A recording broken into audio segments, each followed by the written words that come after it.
Sexual misconduct was a big theme of last night's Golden Globes. Celebrities dressed in all black flooded the red carpet in protest. Meryl Streep, Emma Watson, and Michelle Williams took prominent activists for gender and racial equality as their guests to stand in solidarity with the Time's Up movement. 60 Minutes special contributor Oprah Winfrey became the first black woman to receive the Cecil B. DeMille Award for Lifetime Achievement. She delivered an inspiring message to young girls that a new day is on the horizon.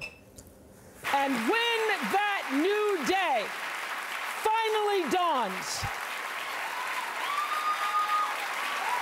it will be because of a lot of magnificent women, many of whom are right here in this room tonight, and some pretty phenomenal men fighting hard to make sure that they become the leaders who take us to the time when nobody ever has to say, "Me too," again. It was an incredible night, and CBS News contributor Jodi is a reporter for the New York Times, and Melena Ryzik is a culture reporter for the Times. Their reporting helped expose alleged sexual harassment and abuse. Good morning to both of you. Good morning. Good morning. It was an extraordinary night for so many reasons last night. Let's talk first about, in some ways, how style, the idea of wearing all black, made a substantive statement for the Time's Up movement.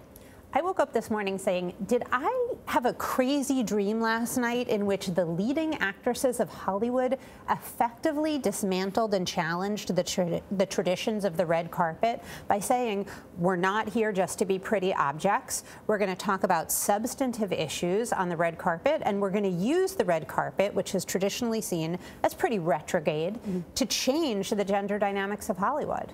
And Seth Meyers compared himself to being the first dog sent up to space when it comes to future male presenters. Yeah. A lot of anticipation as to how he would handle last night. What did you think of his performance? That's right. I think he made the most of that anxiety because he addressed the elephant in the room, or the elephant not in the room, as he has put it, right away. And he made some really cutting jokes. He mentioned Harvey Weinstein. He got booed in the first few minutes of the show. And then he was able to go on and kind of be the awards host that we might have expected. So I think anybody who's, involved in the Oscars telecast was watching that closely, and they probably breathed a sigh of relief afterwards. Harvey Weinstein was the awards guy, right? I mean, always, whether it was the Globes, the Oscars, that he was like a singular focus almost on that. And so to see this change, pretty remarkable, Jodi. This is the world that he constructed. He was one of the architects of the award show circuit as we know it, which is part of what made last night powerful, I think, because on the one hand, he kind of hovered in the room, but on the other hand, people really didn't talk about him that much. There was a very strong push on looking forward,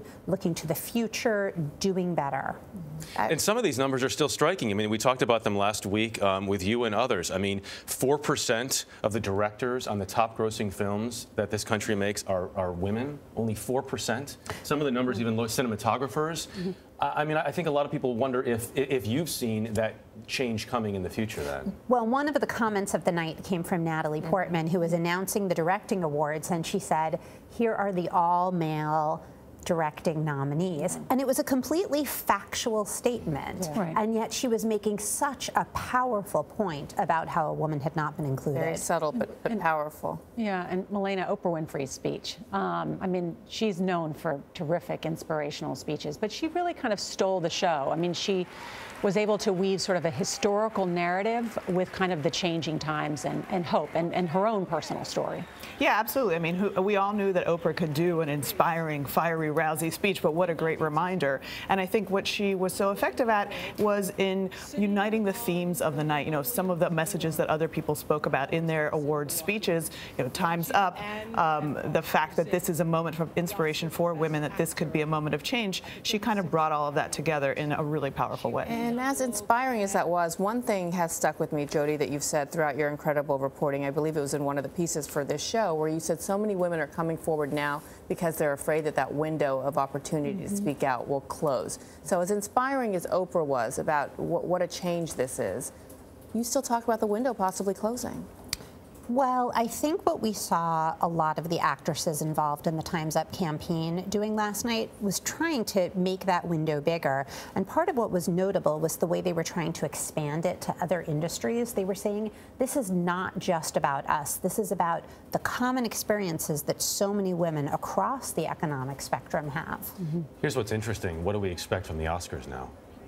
It's sort of like your move, Oscars, right? Yeah. Because the Golden Globes ended up being very powerful, and yet the Oscars truly are the kind of beating heart of the film industry. So I bet those organizers are having some pretty interesting conversations right now. One of the lines that Oprah used last night, she said, "So I want all the girls watching here now to know that a new day is on the horizon." What would that new day include? How much inequality still exists in Hollywood? As Jeff was mentioning, those numbers about directors, producers, women with leading roles in movies. Women with speaking parts in movies, Yes. or even if women are on screen, they often don't speak as much as men or have as substantive conversations in their parts.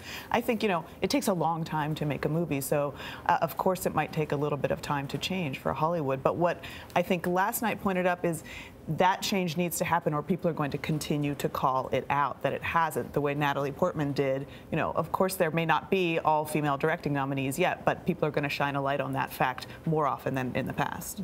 What about the pay gap in Hollywood? How much focus is going to be on that going forward?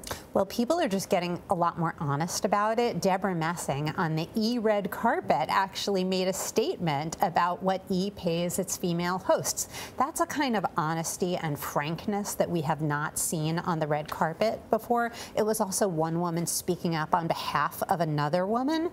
So I thought it was just an interesting indicator of where that conversation may go. It's certainly, when you talk to the actresses in private, I've had many off-the-record conversations that I can just generally summarize, and it's a burning issue among these women. The actresses feel it very acutely. And of course, you can't compare the pay scale in Hollywood to those of everywhere else in America and all the other industries. Well, thank you so much for joining us. It was a great night. I loved following you tweet. You said you were changing diapers as you were watching the show as well. A true power woman and mother at that. Great to have you. Thank you. Thank you.